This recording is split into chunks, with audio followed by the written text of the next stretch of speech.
Paz e bem, pessoal, seja bem-vindo, bem-vinda. Vamos conversar sobre o Evangelho do dia. Já estou aqui na Costa Rica, cheguei ontem, tudo bem. Estamos assim caminhando nessa nova casa, nessa nova missão. Estou aqui lutando com o espanhol, né? Mas é assim mesmo, vamos lá. Então, vamos meditar hoje, quinta, 23 de outubro. Nosso texto de meditação é Lucas 12, 49 a 53. Fique aqui comigo até o final, seja perseverante. Vamos ao texto.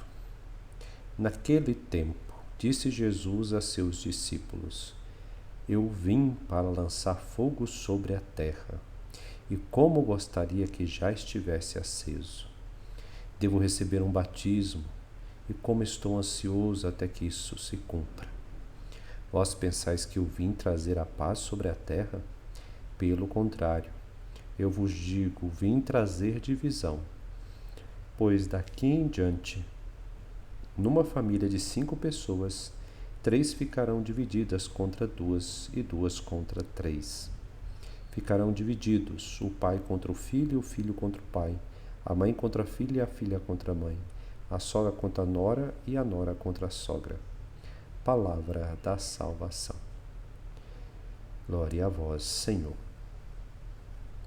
Muito bem, não vim trazer a paz, mas a divisão. Frei de Deus, como entender esse texto? Talvez você esteja perguntando, né? Como nós vamos entender um texto assim, aparentemente tão contraditório? O que o texto quer nos dizer? Que reflexões nós podemos fazer a partir desse texto?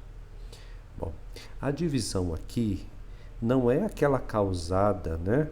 Evidentemente pela ação diabólica divisora que nós percebemos em outros textos bíblicos. As brigas, as rixas, né? As divisões por inveja, por ganância, as comunidades que assim, a família, as famílias que assim vivem, né? Geram disputas, ódio. Mas qual é o sentido da disputa deles, né? Às vezes dos rancores, dos ressentimentos. Às vezes briga por posse, por dinheiro, por afeto, né? Então, aqui o texto não está falando disso. Ele está falando daqueles que vão aderir ao projeto, né? Aderir ao reino de Deus, e aqueles que não. Então, numa mesma família, um pode começar a seguir a Jesus Cristo e o outro fazer chacota, rir da cara dele. E aí começam as divisões. Então isso pode acontecer, e facilmente hoje acontece, né? Às vezes tem uma família que tem aí 3 filhos, já aí adultos, e 2 segue firmes e um não, né? Um fica até brincando, né, com os outros, falando que essa bobagem de religião, né, por aí vai. Então, essa divisão, ela existe. Mas o que isso leva a gente a refletir e a meditar? Bom, primeira coisa, é que a família que Jesus propõe não é aquela mais gerada, surgida e tendo origem pelo sangue ou pelo sobrenome. Agora, a família é todos aqueles que assumem um só Pai, é o nosso Pai do céu. Então, esses terão uma família muito mais numerosa, que são todos os outros irmãos, filhos de Deus. E às vezes o irmão de sangue está aí dentro, às vezes não, né? Às vezes a irmã de sangue participa também dessa fé, outras vezes, em algumas famílias, não tem, né? O irmão não participa, a irmã não participa, e cria essas separações. Isso pode acontecer mesmo contra brigas, né? Contra mãe, contra pai, essas divisões. Briga não, né? Divisões. Conheci já pessoas que o filho decidiu ser seminarista e a mãe não aceitou, né? Porque não queria perder o filho. É compreensível, né? Perder assim, no sentido, todo jeito ia perder, né? Porque se cria filho para o mundo, todo mundo sabe disso, vocês são mães, né? Porém, esse medo de deixar, né? Deixar caminhar, deixar ir para frente, Então pode gerar conflitos, pode gerar divisões. Então o projeto de Deus, ele é radical, é tão radical, vai tanto na raiz que pode gerar divisões. Então pai pode ficar contra o filho contra o pai, a mãe contra a filha e a filha contra a mãe. Vamos imaginar assim, tem um autor que pergunta o seguinte: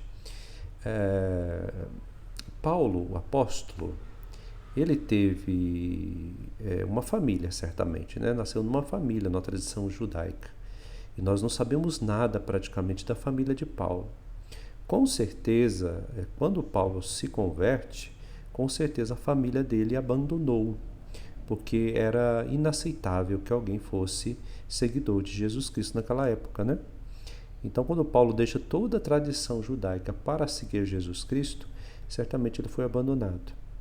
Alguns autores até mesmo chegam a perguntar, talvez Paulo também teria sido prometido em casamento, como era o costume na época, né?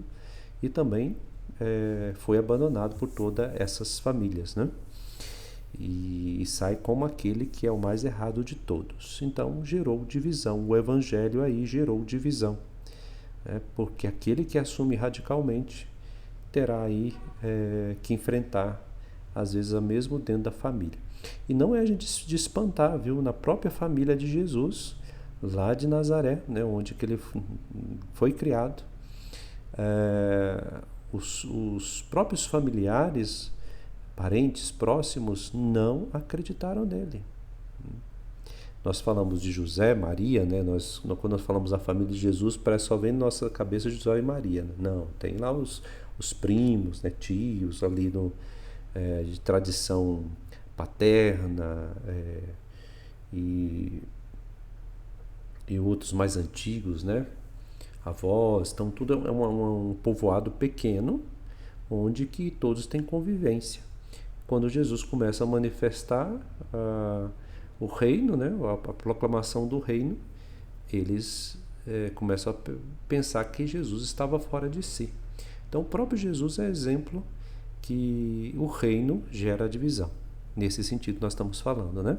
Aqueles que assumem fortemente a mensagem evangélica vai receber rejeições pela sociedade. Aquele que começa a seguir Jesus Cristo vai ser menos consumista, vai ter um equilíbrio maior, né? E aí a sociedade vai dizer: você é ultrapassado, né? Você tem que estar na moda, tem que estar dentro dessa dinâmica da sociedade. Então a sociedade vai começar a criticar, né? Então você pode perceber que o estilo, a pregação, que é uma pregação falsa, né, do evangelho hoje, é da prosperidade e da felicidade, porque isto gera muitos seguidores. Só que é um evangelho falso, né? Porque aquele que não toma sua cruz e não carrega, nem vem atrás de mim, não é digno de mim, né? Muito bem, vamos assim caminhar, espero que tenha ajudado aí. A gente podia conversar muitas outras coisas, né? Mas encerrando, resumindo a nossa meditação, esse texto deixa claro para nós que a família de Jesus não se fundamenta, a proposta de Jesus, do reino, do evangelho, não se fundamenta simplesmente na geração sanguínea, mas agora numa nova família, uma família muito maior, onde todos são filhos de um mesmo Pai. Paz e bem com Deus, que você faça uma boa meditação e possa tirar aí outras reflexões e também os frutos para a sua vida. Paz e bem, fique com Deus, mande uma mensagem para nós, pode colocar embaixo, reze por nós que eu rezo daqui, e daqui a uns dias começar aqui a rezar a missa em espanhol, né? Estamos aqui lutando com a pronúncia do R, do L, né? Mas é assim mesmo. São as missões da vida. Deus te abençoe, fique com Deus e até amanhã.